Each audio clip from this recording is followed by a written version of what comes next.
Hey folks, it's Patriot Nurse, and in today's segment I want to discuss with you guys the first week of the Donald's presidency, the left being completely unraveled, and what we can do to prepare for their antics. First things first, the name that I've selected to be my YouTube name, the Patriot Nurse, this isn't about me, but I want to make a fair disclaimer here. Patriot and nurse, there are two parts of this equation. I'm not just a nurse, and I'm not just a patriot. The two of them happen together. There's a synergy that goes on here. This week, we have seen from the left more of their antics. Not only have they not tried to balance out, oh, we lost an election because our policies are so alienating to the vast majority of America. No. What they've done is to double down on it. And this little women's march, this little stunt from the left has really, I think, magnified what they are all about. There is now a parting of the ways that you're seeing in this nation between the left and everybody else. And when I say the left, I'm not talking about, just to make a distinction, I'm not talking about classical liberalism that says the government needs to be out of our personal lives, liberty needs to reign, and we want people to be free to do their own thing. I'm not talking about that at all. I am talking about neo-Bolshevism and Marxism couched in the label of progressivism. That's what's really going on in Washington right now. And all across the country with these little disenfranchised millennial marches and all the washed up, crusty baby boomer women who have been through X number of divorces and who hate men as a general principle. Oh, Patriot Nurse. Oh yeah, the gloves are coming off. It's truth time, baby. So I want to discuss with you not only their antics, but what they're going to be doing and what we can do to prepare for this. I don't know if you paid attention to it. I'm sure you did, because my followers are, for the most part, pretty squared away people. The women that were featured at this march in Washington, they include, by the way, a convicted felon, rapist, and murderer named, I want to make sure I attribute it right, Donna Hilton. This woman is who the left believes is a woman worthy of emulation, worthy of praise, worthy of putting your daughter in front of and saying, look, honey, here's your role model.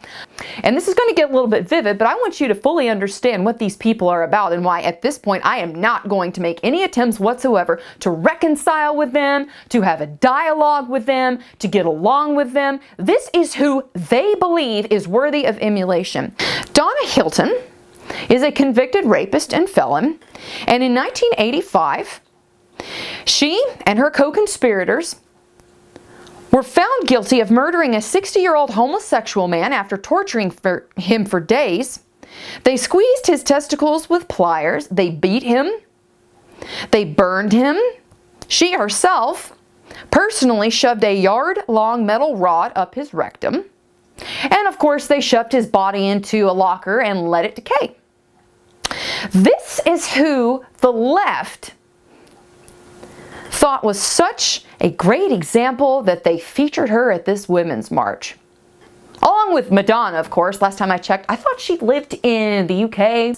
Did she just get a little bit of patriotic spirit enough to hop on her little jet plane and feature her heavily plasticized face all over the media again? After threatening, of course, to blow up the White House. Yeah, her and Ashley Judd, Donna Hilton, and oh, by the way, a woman who favors Sharia law, who was the co-founder of this march. This is who the left has decided that they want to set up as worthy of emulation, and praiseworthy, and admirable.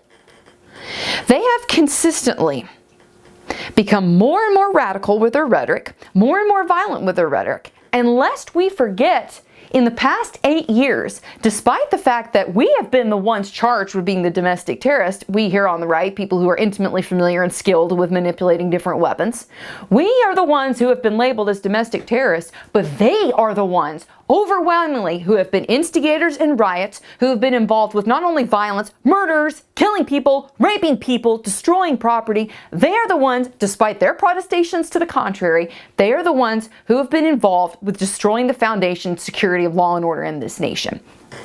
So what they have decided to do, instead of heed the voice of the public in these presidential elections, in the presidential election across the various states and constituencies, is now they're doubling down on their rhetoric, and they're going to become increasingly more and more violent. They are going to embrace their founding fathers' methodology. Their founding fathers, of course, Marx, Engels, Lenin, Che Guevara, Mao, Stalin.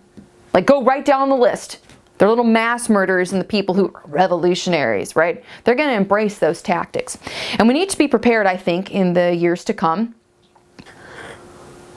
for more violence, not less. The past 8 years, the left has gotten very comfortable with violence and with intimidation tactics that have been supported and really have been shown much approbation by the former Obama administration. All of the branches of the federal government, really, especially the Justice Department. They've gotten used to getting away with this, and they're not going to learn a different tune now.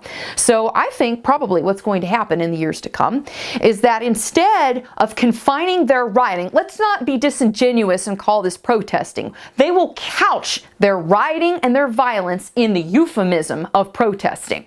Do you have a right to peaceably protest? Absolutely you do. Do you have a right to burn people's houses down, to break windows, spray paint infrastructure, spray paint private property and windows, and light cars on fire? No, you do not. So that would be called a riot.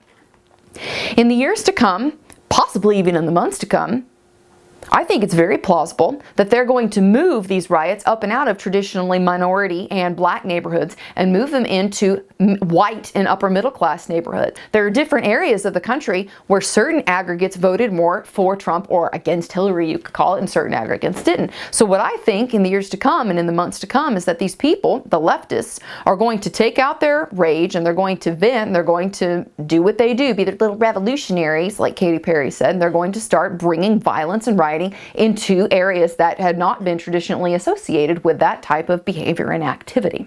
So what that means is that you and I are going to have to be able and capable and intimately familiar with the art and the craft of self-defense. This includes, but is not limited to, weapons work. It also is important that we focus on our physical fitness and our physical health. And I made a post on my Facebook page the other day, a little bit tongue-in-cheek, but Ashley Judd may run her mouth, her heavily Botox mouth, all day long. There are those of us whose running consists of donning a plate carrier and going for 2, 3, 4, 5, however many mile runs. It is this type of diligence and it's this type of investment that we need to be focusing on. Let's not get comfortable with the fact that your team won or whatever. They're not comfortable. They're not going to take this lying down.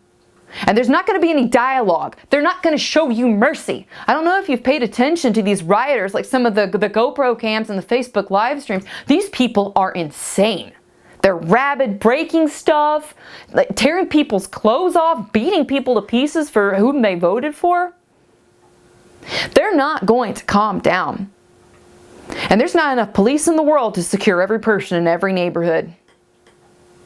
If you want to be able to ensure the safety of your family and the protection of your property and your neighborhood in the months and years to come, I think it's going to be on you. The burden of that is going to be on you more clearly. It always has been, of course. But if you want to prepare for the left unraveling, I would submit that's one of the things that you need to focus on. And I understand that not everybody can do this, okay? I'm not living my life in a vacuum here. I've done enough nursing in my years to understand that not everybody has the same mobility and physical capability, okay? But there are some things you can do.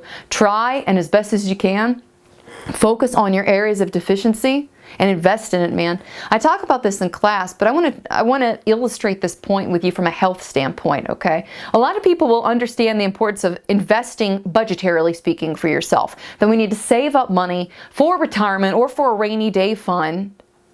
Put that money in ahead of time so that in the event that you need it on a rainy day or something bad happens, God forbid, it's there for you and you don't have to panic. In the same way as you invest for your portfolio, for your retirement, for your rainy day account, invest in your health.